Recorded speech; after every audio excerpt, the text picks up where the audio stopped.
A dad gets worried about his stepdaughter crying every day before getting on her school bus, so he bursts into it one day to figure out what's happening. The reason behind it enrages him, and he immediately takes action against the bus driver. Candace was still her mother Lily's womb when her father abandoned them, claiming he had nothing to do with him after that. Candace had Lily as her only companion, but things changed when Miley met. Derek fell in love with Lily and Candace and embraced them. He became a devoted husband and father and loved Candace so much that nobody believed he was the little girl's stepfather and not her biological dad. Both Lily and Derek were working parents, so they sent Candace to school by bus every day. Riley left for work early as her office was a little far from their house, and it was Derek's duty to drop Candace off at her bus stop. Before heading to work one day, Derek was dropping off Candace at her bus stop and noticed she seemed upset. "Honey, are you all right?" he inquired. "Concerned, would you like to discuss something with Daddy?" Candace remained silent, but her eyes welled up. Derek noticed that and wondered what was wrong. "If there's anything that's bothering you, honey," he continued, "remember that Daddy is always here to listen." "Okay." Candace nodded lightly, then grabbed her backpack and alighted the bus as it arrived. Derek hoped she would be all right, but she wasn't. "Justin," Derek exclaimed emphatically, "what were you trying to prove by yelling at Candace? For Christ's sake, she's a child with time." Derek noticed Candace would cry every day, reluctant to take the bus to school and insisting on driving her. He told Lily about it, but all she said was, "You know how much he loves you, Derek. It's because she wants your attention all the time. Kids do such things sometimes to get their parents' attention." Believing Lily was right, Derek didn't give it much thought and sometimes gave in to Candace's request and dropped her off at school, but doing so every day was impossible because he'd have to be in his office on time, and Candace's school was in the opposite direction of his workplace. One morning, Candace began crying again. Not wanting to take the bus to school, Derek was really late for a meeting, and he yelled at Candace, "Stop being so fussy, Candace. There are a lot of kids who take that bus every day, but you're the only one who causes problems." Candace lowered her head, sniffing, but her tears didn't stop. She boarded the bus as soon as it arrived, and Derek felt a pang of guilt now that he had cooled down and understood. "You shouldn't have been so angry with her. Oh God, why do I have to be so mad? I'll apologize to her when she gets home," he mumbled as he started walking towards his car, but the bus driver's words stopped him in his tracks. "You go and sit at the back, you little girl. I don't want to see your face, and yeah, you better follow my orders or get the hell out of my bus, yo." Candace pleaded with him, teary-eyed, that she had motion sickness and needed to sit in the front, but the bus driver wouldn't budge. "You do, I say, or you're out," he yelled.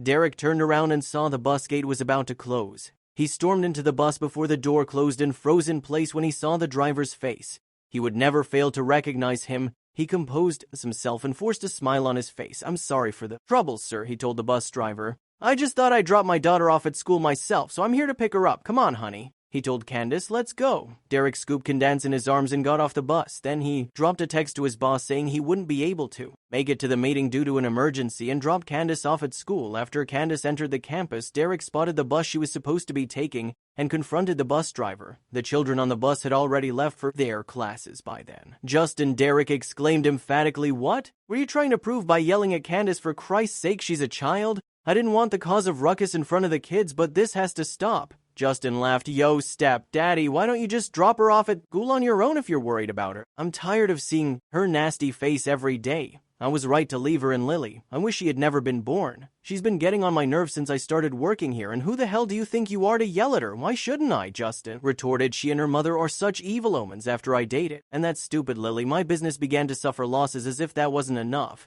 she wanted to impose her child on me. I'm here today because of them, so I will continue ridiculing that child and exacting my revenge. Do you get that? You're impossible, Justin. Are you even human?" Direct was furious and went straight to the school principal to complain about Justin. Luckily, he had recorded the whole conversation on his phone and submitted it as proof. He told the principal that Justin was Candace's biological father and that he was practically tormenting her, blaming his failed career on her and her mother. It turns out Justin had only been hired a few weeks ago. His business had gone bankrupt and he struggled to get a job elsewhere. "Don't worry, Mr. Miles," the principal assured Direct. "I appreciate you bringing this to our attention. We do not tolerate such behavior in our school, and you can be assured that we will take firm measures against him." To Direct and Candace's relief, Justin was fired from his job and Candace was no longer terrified to take the bus to school. When Direct shared the whole incident with Lily, she was stunned, feeling horrible for dismissing Candace's behavior as something childish. "You have to inform me whenever something is wrong," Candace, Justin explained one day as they walked to the bus stop. "Daddy is always here for you, so never keep anything from me, okay?" As they arrive at the bus stop and Candace was about to board the bus, she turned around and smiled at Direct. "I'm sorry, I didn't tell you, Daddy. I was just scared. Thank you, and I love you," she added as she waved goodbye. Derek waved back at her and whispered, "And I love you," to her. Candace sat in one of the seats in the front and happily went to school. She had no idea Justin was her biological father, but Derek and Lily decided to tell her when she is old enough to comprehend everything.